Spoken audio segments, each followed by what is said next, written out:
Good afternoon. Before discussing today's meeting, let me comment briefly on recent developments in the banking sector. Conditions in that sector have broadly improved since early March, and the U.S. banking system is sound and resilient. We will continue to monitor conditions in the sector. We're committed to learning the right lessons from this episode, and will work to prevent events like these from happening again. As a first step in that process, last week we released Vice Chair for Supervision Barr's review of the Federal Reserve's supervision and regulation of Silicon Valley Bank. The review's findings underscore the need to address our rules and supervisory practices to make for a stronger and more resilient banking system, and I'm confident that we will do so. From the perspective of monetary policy, our focus remains squarely on our dual mandate to promote maximum employment and stable prices for the American people. My colleagues and I understand the hardship that high inflation is causing, and we remain strongly committed to bringing inflation back down to our 2% goal. Price stability is the responsibility of the Federal Reserve. Without price stability, the economy does not work for anyone.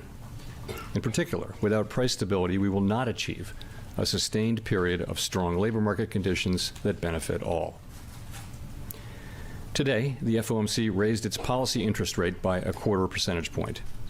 Since early last year, we've raised interest rates by a total of 5 percentage points in order to attain a stance of monetary policy that is sufficiently restrictive to return inflation to 2% over time.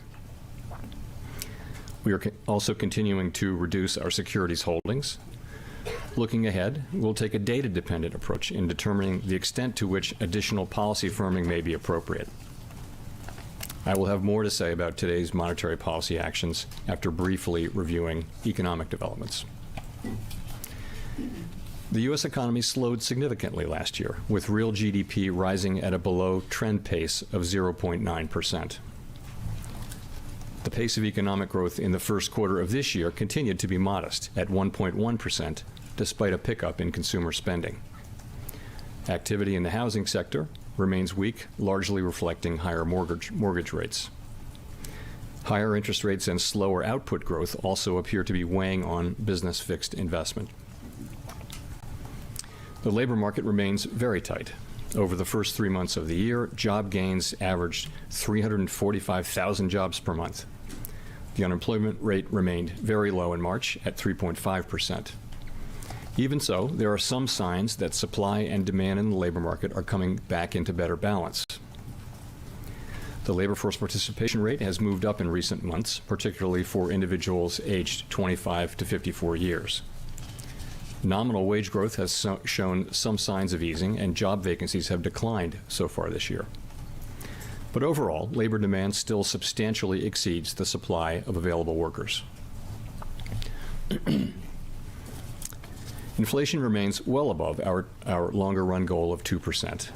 Over the 12 months ending in March, total PCE prices rose 4.2%.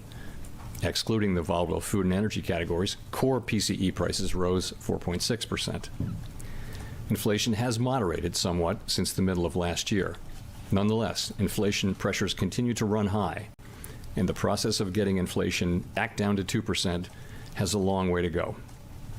Despite elevated inflation, longer-term inflation expectations appear to remain well anchored, as reflected in a broad range of surveys of households, businesses, and forecasters, as well as measures from financial markets.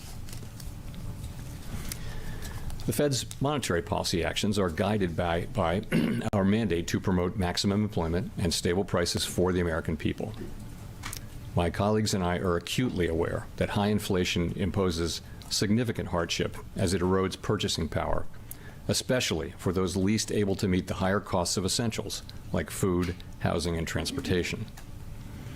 We are highly attentive to the risks that high inflation poses to both sides of our mandate, and we are strongly committed to returning inflation to our 2% objective.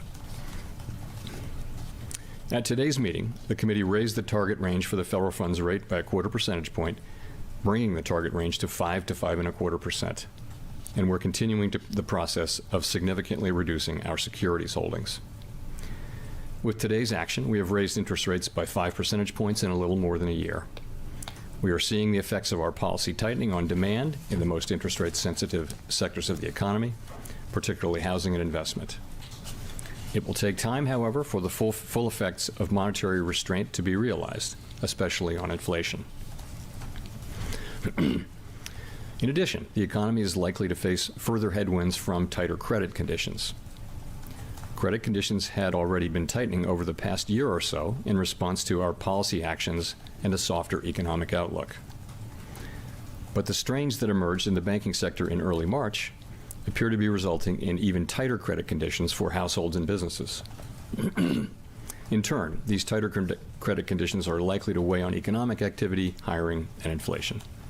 The extent of these effects remains uncertain. In light of these uncertain headwinds, along with monetary policy restraint we've put in place, our future policy actions will depend on how events unfold. In determining the extent to which additional policy firming may be appropriate to return inflation to 2% over time, the committee will take into account the cumulative tightening of monetary policy, the lags with which monetary policy affects economic activity and inflation, and economic and financial developments. We will make that determination meeting by meeting based on the totality of incoming data and their implications for the outlook for economic activity and inflation. And we are prepared to do more if greater monetary policy restraint is warranted. We remain committed to bringing inflation back down to our 2% goal and to keep our longer-term inflation expectations well anchored.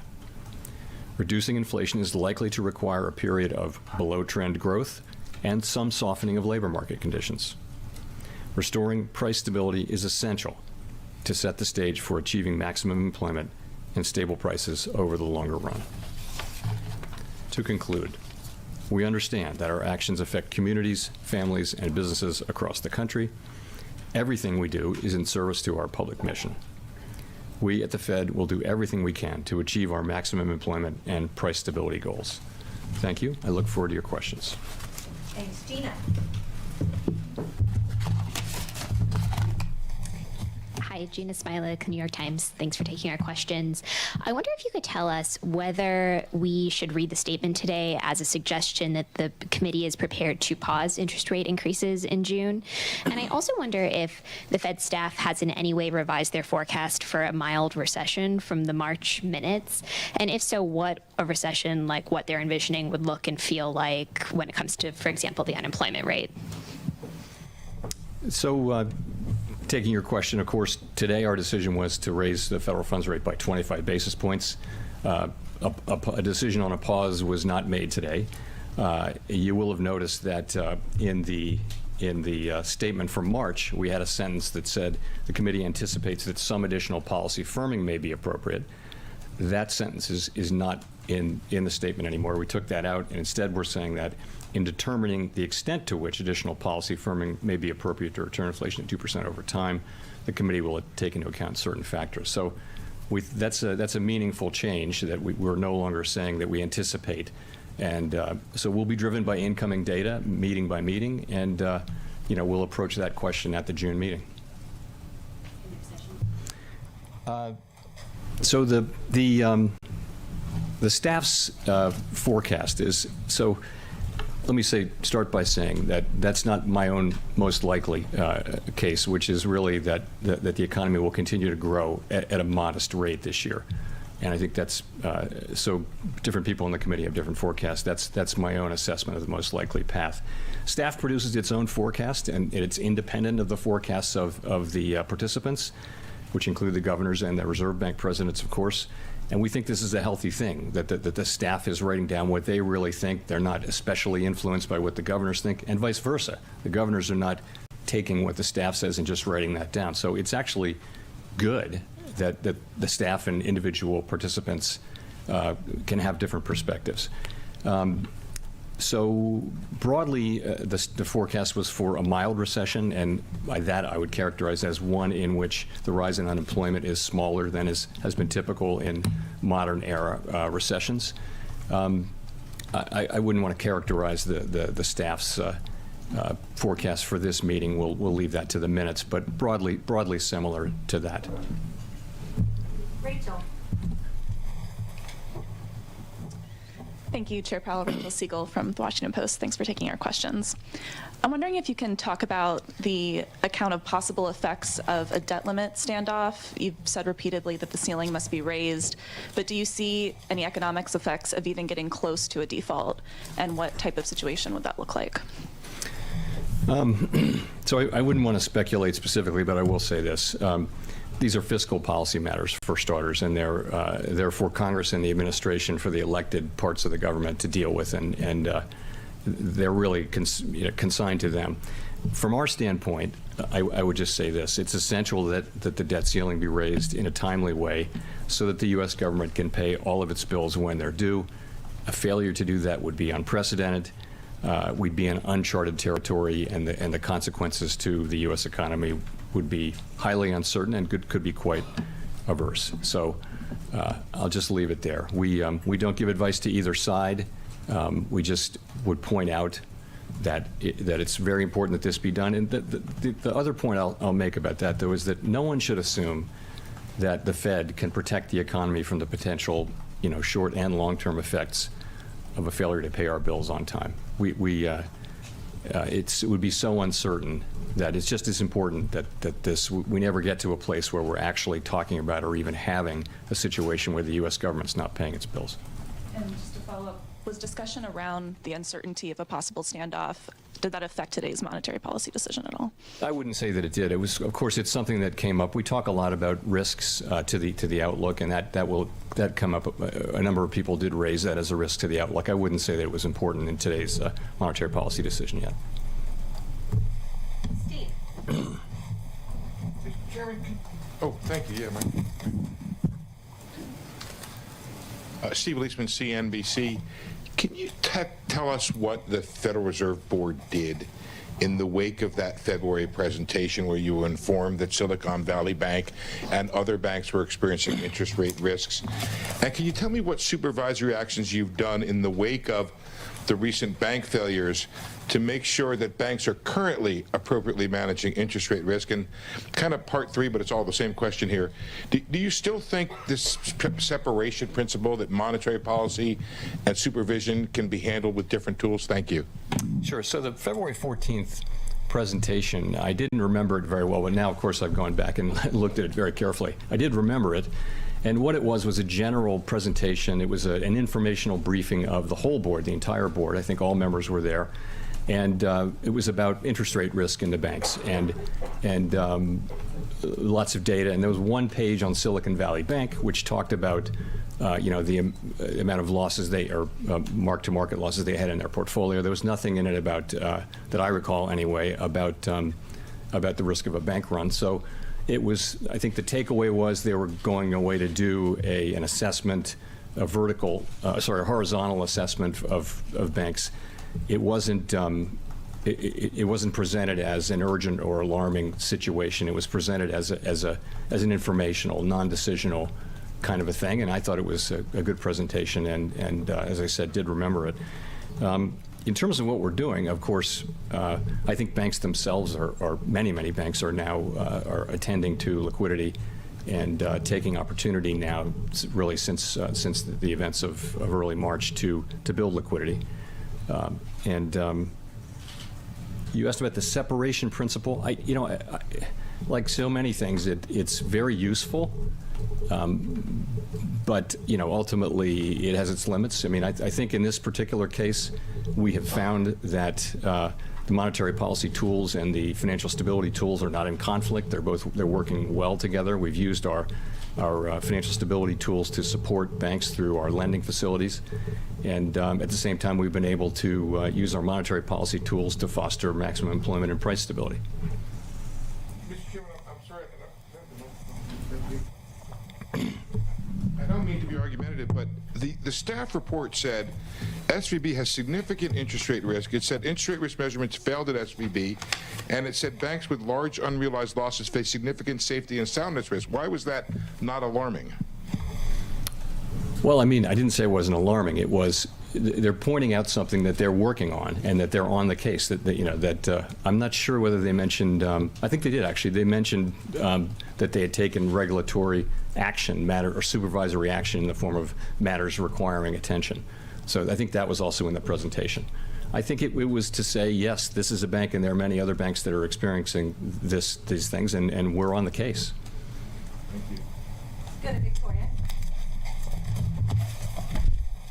Hi, Chair Powell. I wanted to ask, obviously, with the recent bank turmoil, we've seen multiple banks buy other banks, and I was just curious whether you think that further consolidation in the banking sector would increase or decrease financial stability, and whether you have any concerns about the biggest bank in the U.S. Getting even larger. So, we certainly don't, and I don't have an agenda to further consolidate banks. Consolidation has been a factor in the U.S. banking industry really since interstate banking, and before that even. It goes back more than 30 years. When I was in the government a while back, I think there were 14,000 banks. Now there are 4,000 and change. So that's going on. I personally have long felt that having small, medium, and large-sized banks is a great part of our banking system. The community banks serve particular customers very well. Regional banks serve very important purposes, and the various kinds of GSIBs do as well. So I think it's healthy to have a range of different kinds of banks doing different things. I think that's a positive thing. Is it a financial? So I would just say, in terms of J.P. Morgan buying First Republic, the FDIC really runs the process of closing and selling a closed bank completely. That is their role, so I really don't have a comment on that process. As you know, there's an exception to the deposit cap for a failing bank. So it was legitimate, and I think the FDIC, I believe, is bound by law to take the bid that is the least cost bid. So I would assume that's what they did. So, but do you have any concerns about the fact that they're getting larger in general? So I think it's probably good policy that we don't want the largest banks doing big acquisitions. That is the policy, and but this is an exception for a failing bank, and I think it's actually a good outcome for the banking system. It also would have been a good outcome for the banking system had one of the regional banks bought this company, and that could have been the outcome. But ultimately, we have to follow the law in our agencies, and the law is it goes to the least cost bid. Let's go to Colby. Thank you. Colby Smith with the Financial Times. At the March meeting, you mentioned that a tightening of credit conditions from the recent bank stress could be equal to one or more rate increases. So given developments since then, how has your estimate changed? Yeah, I think I followed that up by saying it's quite impossible to have a precise estimate of the words to that effect. But in principle, that's the idea. When we've been raising interest rates, and that raises the price of credit, and that, in a sense, restricts credit in the economy, working through the price mechanism. And when banks raise their credit standards, that can also make credit tighter in a kind of broadly similar way. It isn't possible to make a kind of clean translation between one and the other, although firms are trying that, and we're trying it. But ultimately, we have to be honest and humble about our ability to make a precise assessment. So it does complicate the task of achieving a sufficiently restrictive stance.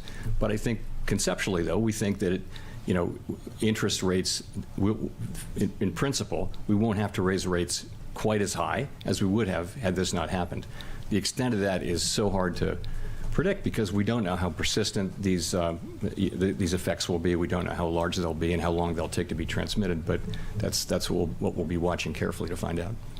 Just to quickly follow up, what does it suggest about the scope for the committee to pause rate increases perhaps as early as next month, even if the data remains strong then, if it's having some kind of substitute effect?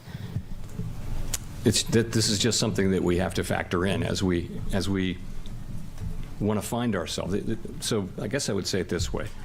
The assessment of the extent to which additional policy firming may be appropriate is going to be an ongoing one, meeting by meeting, and we're going to be looking at the factors that I mentioned that are listed in the statement, the obvious factors. That's the way we're going to be thinking about it. That's really all we can do. As I say, it does complicate. We have, a broad understanding of monetary policy. Credit tightening is a different thing. There's a lot of literature on that, but translating it into, into rate hikes is uncertain. Let's say it adds even further uncertainty. Nonetheless, we'll be able to see what's happening with credit conditions, what's happening with lending. There's a lot of data on that, and we'll factor that into our decision making. Howard. Howard Schneider with Reuters. Thank you. So noting that the statement dropped the reference to sufficiently restrictive, I was wondering, given your baseline outlook, whether you feel this current rate of 5 to 5.25% is in fact sufficiently restrictive. So that's going to be an ongoing assessment. We're going to need data to accumulate on that.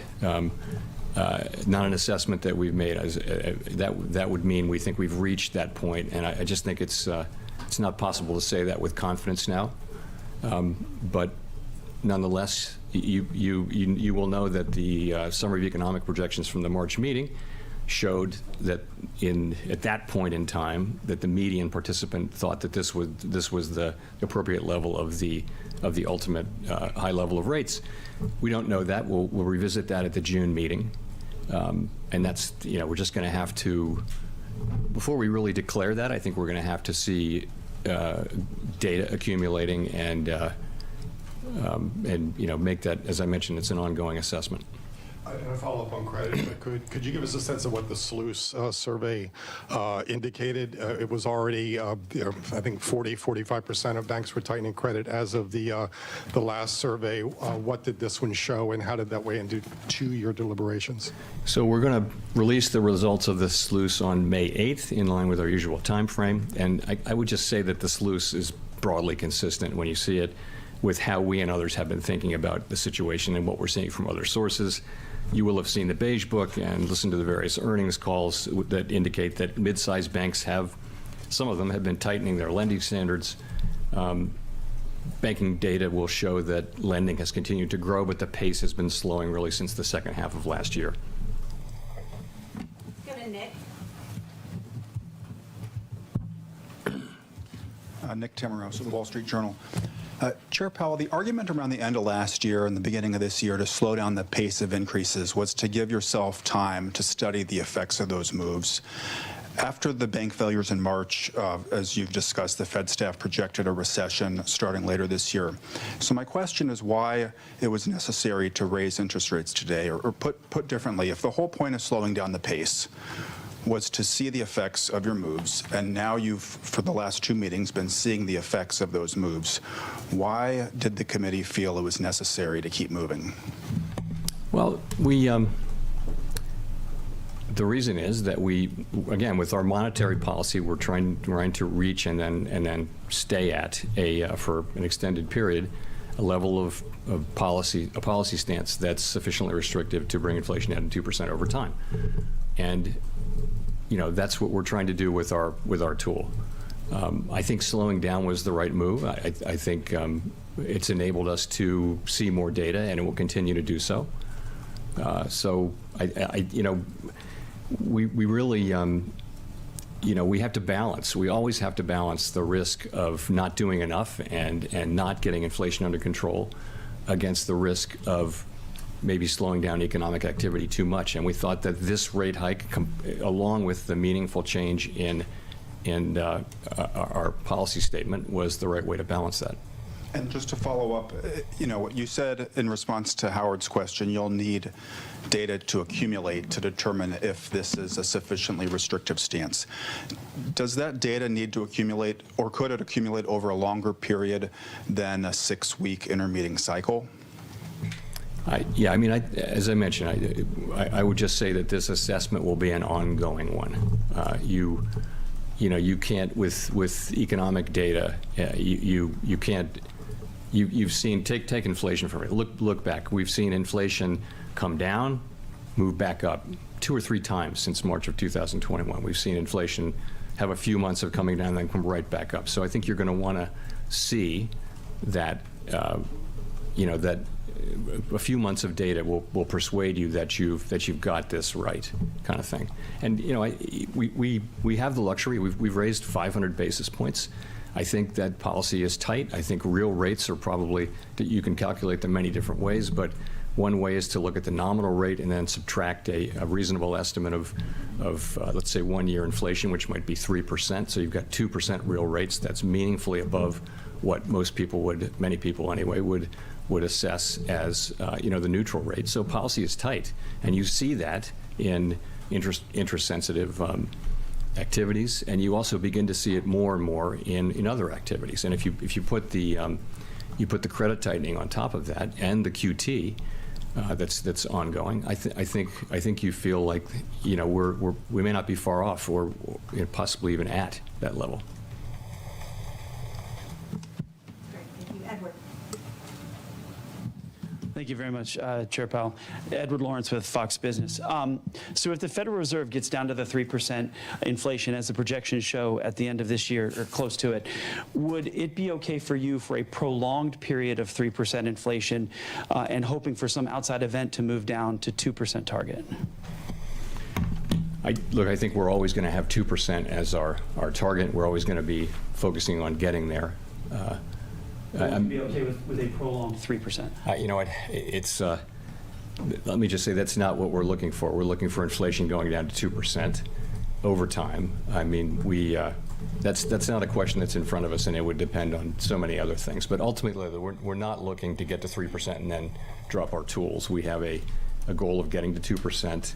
We think it's going to take some time. We don't think it'll be a smooth process, and I think we're going to need to stay at this for a while. How does the other side of the mandate, the jobs side, once you get to 3%, going from 3 to 2, how does the other side of the mandate balance? I think they will both matter equally at that point. Right now, you have a labor market that's still extraordinarily tight. You've still got 1.6 job openings, even with the lower job openings number, for every unemployed person. We do see some evidence of softening in labor market conditions, but overall, you're near a 50-year low in unemployment. Wages, you all will have seen the wage number from late last week, and it's whenever it was, and it's a couple percentage points above what would be consistent with 2% inflation over time. So we do see some softening. We see new labor supply coming in. These are very positive developments, but the labor market is very, very strong. Whereas inflation is running high, well above our goal, and right now we need to be focusing on bringing inflation down. Fortunately, we've been able to do that so far without unemployment going up. Matt. Hi, Chair Powell. Matthew Boesler with Bloomberg News. So many analysts noted at the time of the March FOMC meeting that at least half of Fed officials' projections did imply or seem to imply that a recession was in their baseline forecast as well, given the strong first quarter GDP tracking estimates. And so I'm just wondering if you could kind of elaborate on, why you're optimistic that a recession can be avoided, given that that's the Fed staff's forecast, possibly also the broader committee's forecast as well, and also, of course, most private sector forecasters. Yeah, I don't think, I know what's printed in the Summary of Economic Projections and all that. I don't think you can deduce exactly what you said about what participants think, because you don't know what they were thinking for first quarter GDP at that point. They could have been thinking about a fairly low number. Anyway, in any case, I'll just say I continue to think that it's possible that this time is really different. And the reason is there's just so much excess demand, really, in the labor market. It's interesting, as we've raised rates by 5 percentage points in 14 months, and the unemployment rate is 3.5%, pretty much where it was, even lower than where it was when we started. So job openings are still very, very high. We see by surveys and much evidence that conditions are cooling gradually, but it really is different. It wasn't supposed to be possible for job openings to decline by as much as they've declined without unemployment going up. Well, that's what we've seen. So there are no promises in this, but it just seems to me that it's possible that we can continue to have a cooling in the labor market without having the big increases in unemployment that have gone with many, prior episodes. Now, that would be against history. I fully appreciate that. That would be against the pattern. But I do think that the situation in the labor market with so much excess demand, yet, wages have been moving down. Wage increases have been moving down, and that's a good sign. down to more sustainable levels. So I think it's still possible. I think the case of avoiding a recession is, in my view, more likely than that of having a recession. But it's not that the case of having a recession is, I don't rule that out either. It's possible that we will have what I hope would be a mild recession. The committee also noted in March that wage growth was still well above levels that would be consistent with 2% inflation. Do you see that as well? And could you kind of explain, how you come to that judgment? Sure. So we look at a range of wage measures, and then that's a nominal. And then so you assume wages should be equal to productivity increases plus inflation. And so you can look at the Employment Compensation Index, average hourly earnings, the Atlanta Wage Tracker, compensation per hour, basically those four, and many others, and you can look at what they would have to run at over a long period of time for that to be consistent with 2% inflation. They can deviate. Corporate margins can go up and down, and there is a feature of long expansions where they do go down, where labor gets a bigger share toward later in a recession. Later in an expansion. So yeah, and we calculate those, and you have to take the precision with a degree of salt. But I would say that what they will show is that if wages are running at 5%, 3% is closer to where they need to be. Wage increases closer to 3%, roughly, is what it would take to be consistent with inflation over a longer period of time. By the way, I do not think that wages are the principal driver of inflation. You're asking me a very specific question. I think there are many things. I think wages and prices tend to move together, and it's very hard to say what's causing what. But I've never said that that wages are really the principal driver, because I don't think that's really right. Great. Chris Rugaber at Associated Press. Well, you mentioned profit margins. Those have expanded, did expand sharply during this inflationary period. And while there are some signs that they are starting to decline, many economists note they haven't fallen as much as might be expected, given that we're seeing at least some pullback among consumer spending. So speaking of causes of inflation, do you see expanded profit margins as a driver of higher prices? And if so, would you expect them to narrow soon and contribute to reduced inflation in the coming months? So higher profits and higher margins are what happens when you have an imbalance between supply and demand. Too much demand, not enough supply. And we've been in a situation in many parts of the economy where supply has been fixed or not flexible enough. And so, the way the market clears is through higher prices. So I think as goods pipelines have gotten, back to normal, so that we don't have the long waits and the shortages and that kind of thing, I think you will see inflation come down, and you'll see corporate margins coming down as a result of a return of full competition, where there's enough supply to meet demand, and then you're really back to full competition. That would be the dynamic I would expect. Michael McKee from Bloomberg Radio and Television. Can you tell us something about what your policy reaction function is, your policy framework is going forward? When you look at the economy at the next meeting, are you looking at incoming data, which is by definition backward looking? Are you going to be forecasting what you think is going to happen? Are you ruling out the rate cuts that the market has priced in?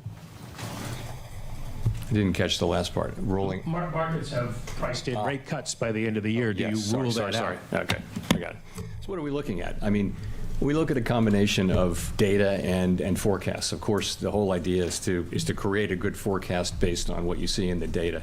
So we're always looking at both, and it will, of course, it'll be the obvious things. It'll be readings on inflation. It'll be readings on wages, on economic growth, on the labor market, and all of those many things. I think a particular focus for us going now over the past 6-7 weeks now, and going forward, is going to be what's happening with credit tightening.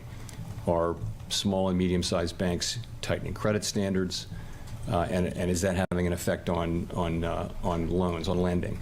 And so we can begin to assess how that fits in with monetary policy. That'll be an important thing. We'll be looking at everything. It's, again, I would just point out, we've raised rates by 5 percentage points. We are shrinking the balance sheet. And now we have credit conditions tightening, not just in the normal way, but perhaps a little bit more due to what's happened. And we have to factor all of that in and make our assessment of, of whether our policy stance is sufficiently restrictive. And we have to do that in a world where policy works with long and variable lags.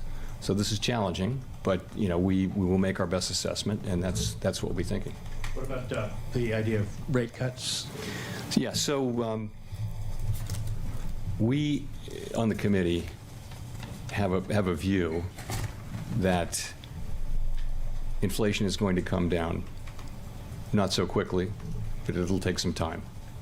And in that world, if that forecast is broadly right, it would not be appropriate and to cut rates, and we won't cut rates. If you have a different forecast, and markets have been from time to time pricing in quite rapid reductions in inflation, we'd factor that in, but that's not our forecast. And of course, the history of the last 2 years has been very much that inflation moves down. Particularly now, if you look at non-housing services, it really hasn't moved much, and it's quite stable. And so we think we'll have to. Demand will have to weaken a little bit, and labor market conditions may have to soften a bit more to begin to see progress there. And again, in that world, it wouldn't be appropriate for us to cut rates. Courtney? Courtney Brown from Axios. I'm curious how you view the role of the overnight reverse repo facility in the context of the current banking stress. Do you think it's contributing to the stress by making it more attractive for money market funds to compete with banks for deposits? And did the committee discuss any changes to the structure of the facility, or do you see that being put on the table in the future? Thanks. Sure. So we looked at that very carefully, as you would imagine, and it's really not contributing, we don't think now. It hasn't actually been growing. It moved up, it moved down, and then moved back up to where it was. What happened in the when there were the big deposit flows, which by the way have really stabilized now, what happened was institutional investors took their uninsured deposits and put them in government money market funds, which bought paper from the Federal Home Loan Banks and things like that. Over the course of maybe the last year, retail investors had been gradually, as they do in every tightening cycle, they've been gradually moving their deposits into higher yielding places such as CDs and other things, including money market funds. So that's a gradual process that is quite natural and happens during a tightening cycle. What was unusual really was the institutional investors moving their uninsured deposits and spreading them around and things like that. But it doesn't seem to have had any effect overall on over the overnight repo facility. That is really there to help us keep rates where they're supposed to be, and it's serving that purpose very well. Okay, Sarah. Sarah Ewald-Weiss, CBS News. I want to go back to the debt ceiling for a moment. I know you talked about that in terms of fiscal policy, but can you just speak towards what the impact of a default would mean for Americans across the country, the markets, and borrowing? Yeah, I would just say it's. I don't really think we should be. We shouldn't even be talking about a world in which the U.S. doesn't pay its bills. It just shouldn't be a thing. And again, I would just say we don't. No one should assume that the Fed can really protect the economy and the financial system and our reputation globally from the damage that such an event might inflict. Scott.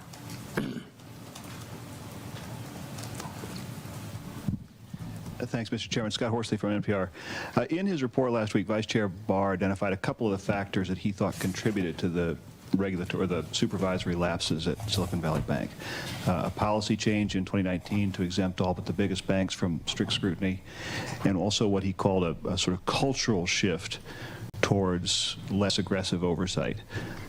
You were here in 2019. Do you share that view, and what would it take to get the stronger oversight that you and he said in your release would be necessary? So I didn't take part in creating the report or doing the work, but I have read it, of course, and I find it persuasive. I mean, I would say it this way. A large bank, not a very large bank, a large bank failed quite suddenly and unexpectedly in a way that threatened to spread contagion into the financial system. I think the only thing that I'm really focused on is to understand what went wrong, what happened, and identify what we need to do to address that.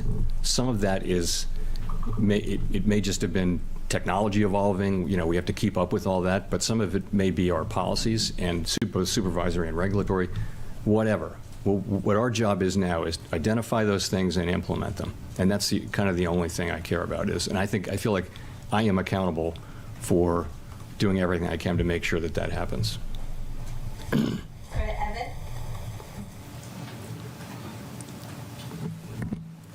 Thank you. Evan Reiser with MNI Market News. Chair Powell, are we in the early stage or nearing the end stage of the banking turmoil among regional banks? And secondly, do you still have a bias to tighten rates? Is that what the statement is saying? So, I guess I would say it this way. There were three large banks, really, from the very beginning, that were at the heart of the stress that we saw in early March, the severe period of stress. Those have now all been resolved, and all the depositors have been protected. I think that the resolution and sale of First Republic kind of draws a line under that period is an important step toward drawing a line under that period of severe stress, okay? I also think we are very focused on what's happening with credit availability, particularly, with what you saw in the Beige Book, and you will see in the SLOOS, is small and medium-sized banks who are feeling that they need to tighten credit standards, build liquidity. What's going to be the macroeconomic effect of that? More broadly, we will continue to very carefully monitor what's going on in the banking system, and we'll factor that assessment into our decisions in an important way going forward. Okay, Greg? Thank you, Fed Chairman. Greg Robb from Market Watch.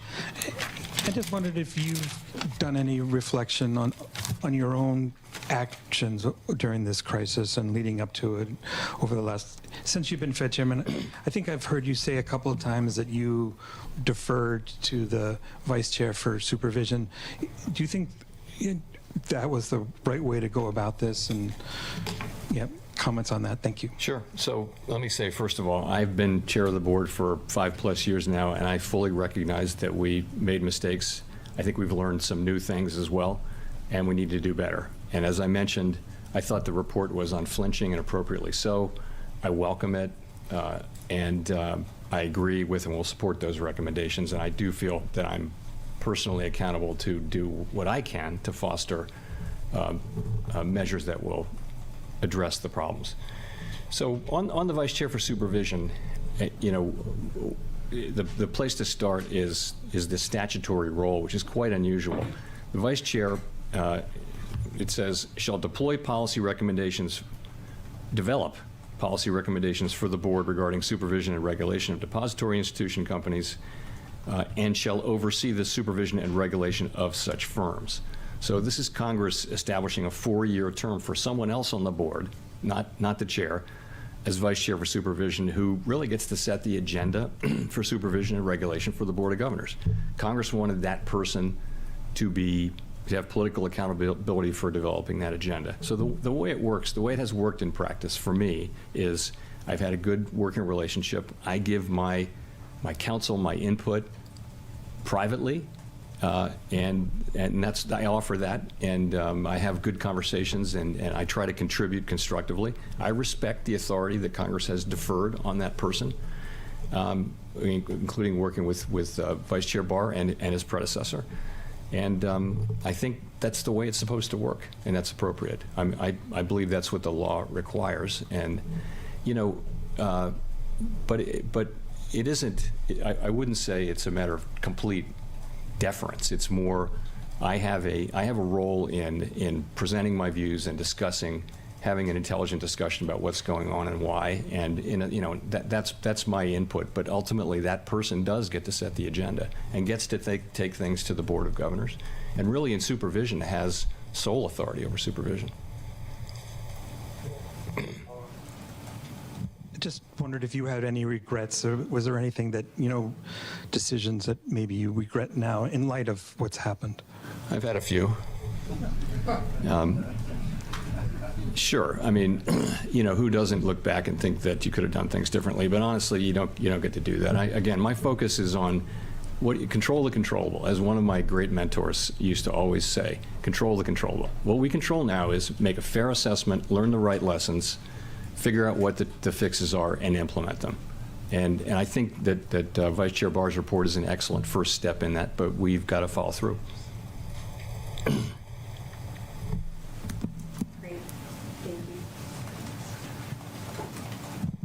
Hi there, Megan Casella with Barron's. Did the possibility of pausing at this meeting come up at all, and how seriously was that considered? I'm curious if you can give us any color as to whether there were any initial concerns about raising rates again, or what those discussions entailed. So support for the 25 basis point rate increase was very strong across the board.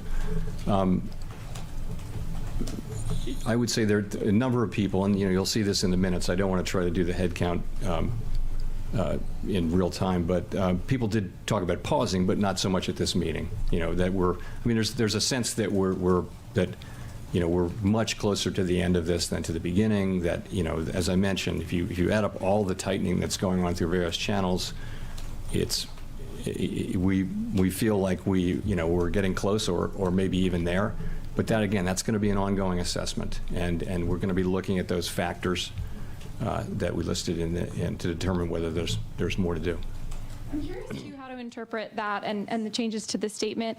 Is the bar higher now to raise rates at the next meeting, or would a strong jobs report or inflation print be enough to push the Fed to tighten again? I don't want to. I couldn't really say. I just think I think we've moved a long way fairly quickly, and I think we can afford to look at the data and make a careful assessment. And we'll go to Nancy for the last question. Hi, Chair Powell. Nancy Marshall-Genzer with Marketplace. You mentioned a few times about the lessons you learned from the banking crisis, that you would learn the right lessons. What are those lessons? Well, I just would start with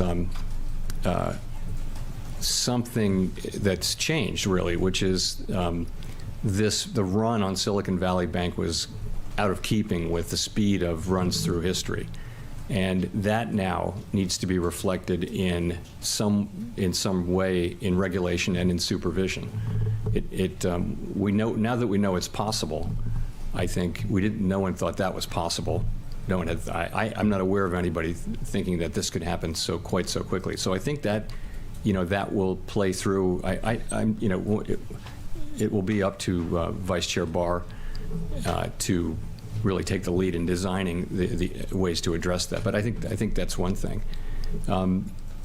I guess I would just say that. Then we're going to revisit. It's pretty clear to me anyway. It's clear that we need to strengthen both supervision and regulations for banks of this size, and I'm thinking that we're on track to do that as well.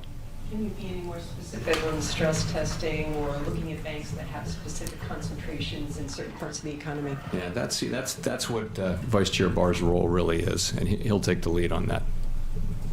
Okay, thank you. Thank you.